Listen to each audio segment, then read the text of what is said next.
Bien-aimé, parle au Seigneur ce matin, car le ciel est ouvert pour tes études. Le ciel est ouvert pour ta carrière. Le ciel est ouvert pour ta famille. Le ciel est ouvert pour toi ce matin. Oui, le ciel est favorable. Bien-aimé, parle à ton Créateur. Seigneur, je viens te bénir pour ta fidélité, ta bonté, ta grâce, ta miséricorde, ton amour dans ma vie, dans ma famille ce matin. Seigneur, je te remercie pour ta parole. Bien-aimé, élève ta voix, parle au Seigneur, car le ciel nous est favorable. Yahweh éternel, ta parole qui exprime ta volonté et tes desseins à mon égard. Merci pour la bénédiction Alpha Oméga.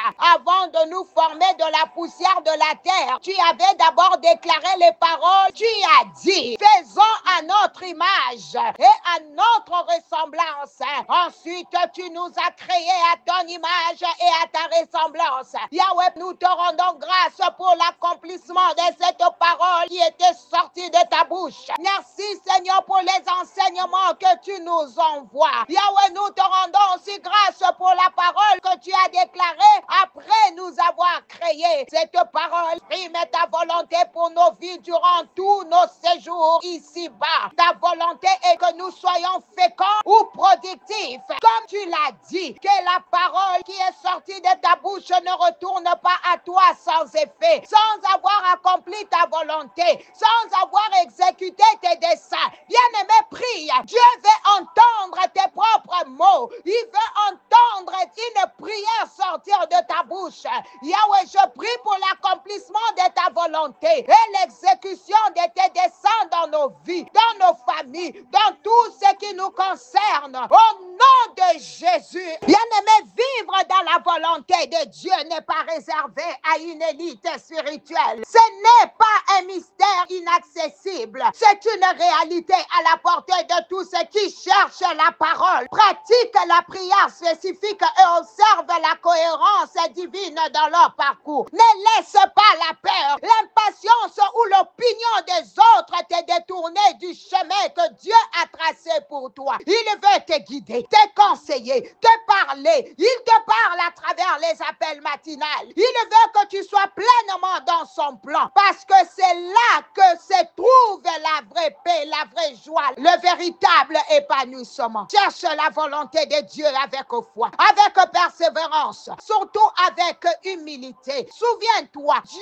ne bénit pas ce que nous faisons simplement parce que c'est bien. Il bénit ce qui vient de lui. La volonté de l'homme, c'est ce qu'il désire. La volonté de Dieu, c'est ce que Dieu désire. Le mot volonté signifie désir, projet, but recherché. Ainsi, lorsque nous parlons de la volonté de Dieu, nous parlons de ce qu'il veut vraiment accomplir dans nos vies, dans nos familles, dans le monde. Et la bonne nouvelle, c'est que la volonté de Dieu est bonne, agréable et parfaite. Dieu ne veut pas notre destruction, ni notre échec. Il veut notre salut, notre croissance, notre sanctification, notre paix et notre destinée. Attention, ce n'est pas parce qu'une chose se produit qu'elle est automatiquement la volonté de Dieu. Il ne faut pas tout confondre. Il y a ce que Dieu veut et ce qu'il permet. Par exemple, Dieu permet que certaines choses arrivent dans le monde ou dans nos vies. Cela ne signifie pas qu'il les approuve. Dieu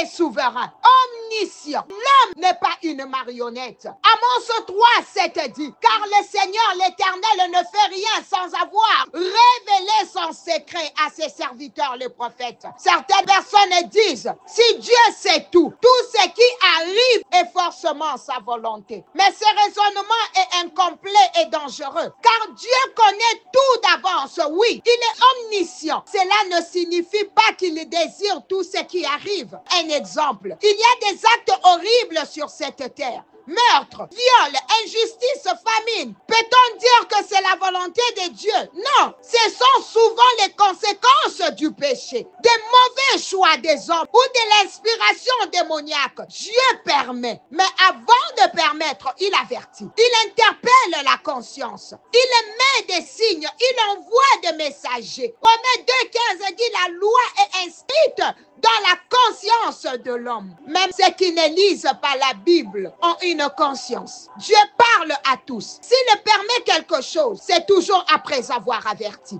exhorté et laissé l'homme libre de choisir, car le jugement de Dieu est toujours juste. Un exemple concret, bien-aimé, les morts évitables et les discernements spirituels. Prenons un cas souvent discuté. Une femme qui meurt à l'hôpital après avoir donné naissance, faute de soins ou à cause d'un mauvais système de santé. Certains diront, c'était la volonté de Dieu. Posons la question autrement. Était-ce vraiment la volonté de Dieu ou était-ce le résultat d'un système corrompu, d'une injustice sociale ou d'une négligence humaine? Peut-être que Dieu avait prévu que cette femme vive, élève ses enfants, témoigne de sa guérison, mais les structures humaines ont contrecarré ses plans. Ce n'est pas parce qu'une chose se produit qu'elle est nécessairement voulue par Dieu. Dieu la connaît, il la permet parfois, mais il n'est pas l'auteur du mal. Père, la volonté de Dieu dans ta vie est cohérente avec l'ensemble de ce que Dieu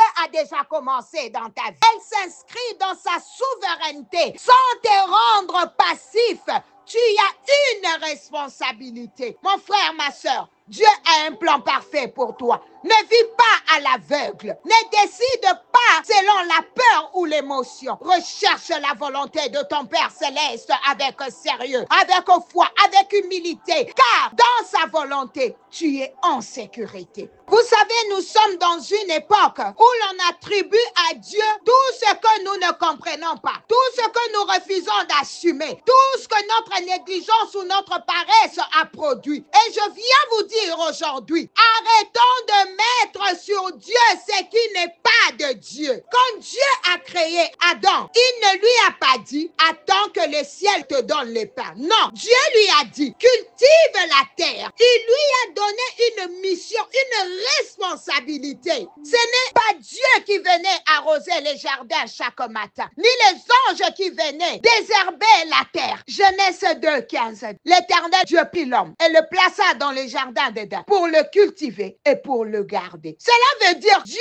a délégué à l'homme la gestion du monde, de son environnement, de ses institutions, de sa santé, de son éducation, de ses familles. Ce n'est pas Dieu qui va construire les hôpitaux, les écoles, les routes chez nous au Congo. Ce n'est pas Dieu qui viendra mettre la propriété devant ta parcelle. Les entreprises, c'est à l'homme de le faire. Pourtant, on entend souvent, c'est la volonté de Dieu. Quelqu'un est malade et on dit, c'est Dieu qui veut. Quelqu'un meurt et on dit, c'est Dieu qui l'a voulu. Quelqu'un est pauvre, on conclut, c'est sa destinée. Dieu l'a voulu ainsi. Frères et sœurs, ce n'est pas toujours la vérité. Ma prière ces jours est que la volonté de Dieu soit faite dans ta vie. Comme Seigneur, tu l'avais pensé au ciel avant de nous envoyer dans ce monde. À cause de notre nouvelle naissance, Yahweh, nous ne sommes pas seulement enfants de nos parents biologiques. Nous sommes des enfants, non pas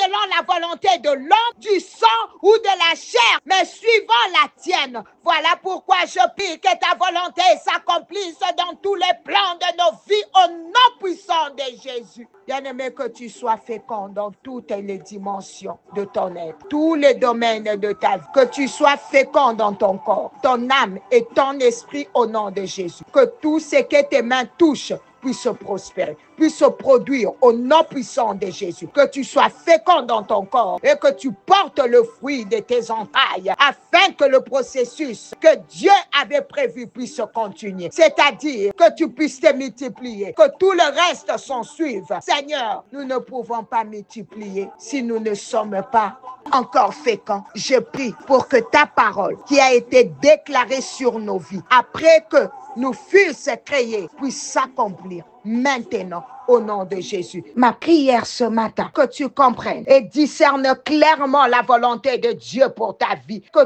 toute confusion soit ôtée de ton cœur au nom de Jésus. Car il y a des choses que les hommes permettent, mais que Dieu n'approuve pas. Alors arrête de tout mettre sur le compte de Dieu. Cherche plutôt la vérité dans la prière, car c'est là qu'il te révélera sa volonté. Que le Seigneur te bénisse. Toi qui étais sous le son de ma voix, que Dieu t'accompagne dans la journée d'aujourd'hui, qu'il éclaire ton chemin. C'était bien l'humble servante de l'Éternel, Maman Nathalie Lukula. À demain par sa grâce. Bye bye for now.